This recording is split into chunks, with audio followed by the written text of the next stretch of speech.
You do not own the shoreline. The state owns the shoreline, but you own everything on this side of the buffer strip.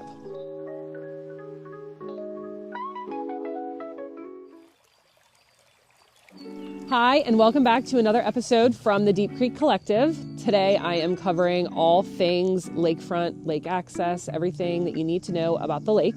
Deep Creek Lake is a little different than most lakes. Deep Creek is actually owned by the state of Maryland, which means they own all of the water, but also a portion of the shoreline, which we refer to as the buffer strip. The distance that the state owns of the shoreline is dependent on the property. It has to do with the lake levels, but an easier way to tell where the state owns is there is this monument right here that anything on this side, on the lake side, is what the state owns. The state regulates it, and they are actually very strict on what you can do on this shoreline. You are able to maintain it, cut the grass, get rid of the leaves, but you are not able to cut down trees. That is a big no-no. You will get fined for that. You definitely don't want to do that. Any type of vegetation, if you have rhododendron or anything like that, it has to stay on the buffer strip. If for some reason you would like to remove it, you need to go to lake management and have them give you a permit and mark the tree or whatever that they are going to allow you to take out. Typically, if they do allow you, which a lot of times they don't, if they do allow you, they will make you replace whatever you took out with a native species. So for instance, a rhododendron or something like that. That is very important to make sure that you ask before you do it. When the state of Maryland purchased the lake from Pennsylvania Electric Company, or Penelec, they offered the opportunity for homeowners to buy down. So it's called the Buydown. Buy down the buffer strip.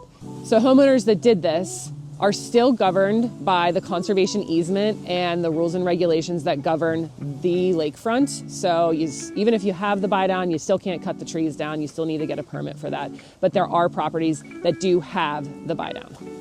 To reiterate, you do not own the shoreline. The state owns the shoreline, but you own everything on this side of the buffer strip. Another thing you want to make sure that you check with lake management on and get a special exception permit is for a fire pit. They will permit a fire pit, but you need to get a permit. And another thing would be any alterations to a path. You can have a 4-foot wide path down to the water, and steps also can only be 4 feet wide. So you want to make sure that you check with them as well.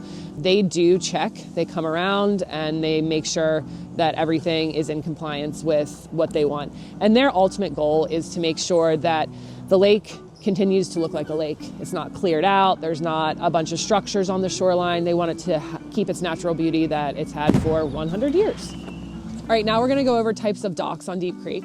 This is a Type A dock. This is actually a very, very nice dock. At a Type A dock, typically it accommodates 2 powerboats, 1 jet ski or personal watercraft, and 1 non-motorized vessel like a mooring buoy. You could get out there and put a sailboat out there, or a canoe, or a kayak, or something like that. The mooring buoy does need also a permit from lake management, but they will give you one. The mooring buoy needs to be 100 feet away from shoreline, not your dock, 100 feet from the shoreline, and you can moor something out there. You can also do a combination of something like 1 boat and 2 personal watercrafts, or 1 pontoon, but you really can only have 2 boats, and then you can do whatever combination of that you would like. A Type A dock is the most private way to have access to Deep Creek Lake. It is your dock and your dock only. It is not for common access like a shared dock would be, which I'll go over, like that an HOA would manage, or something that you would have access to where there are multiple different owners. This dock right here would be only for your vessels. A buffer strip use permit is issued yearly by lake management, DNR. You get the bill and the permit application in about January, and then they will issue you your buffer strip use permit for that year only. The fee is between $200 and $250 for a Type A dock. You will get a license plate and a new sticker every year. The license plate goes on the front and the back of the dock, and it is essentially a 911 address by water. So if you were ever to call and need something, you would give the number on the dock. The next type of dock that we're going to talk about is the common dock or the shared access dock. This is for communities that aren't necessarily directly on the lake and they have shared access. The docks are most of the time managed by the HOA and the permit is paid for by the HOA. Sometimes there's separate docking fees, but sometimes it's in your HOA dues. It just depends on the community. So moving on, there are also lake access homes that don't necessarily have a physical dock slip. So it would be something where you just have access to the waterfront for swimming, kayaking, access to the dock possibly itself, but not access to an actual boat slip.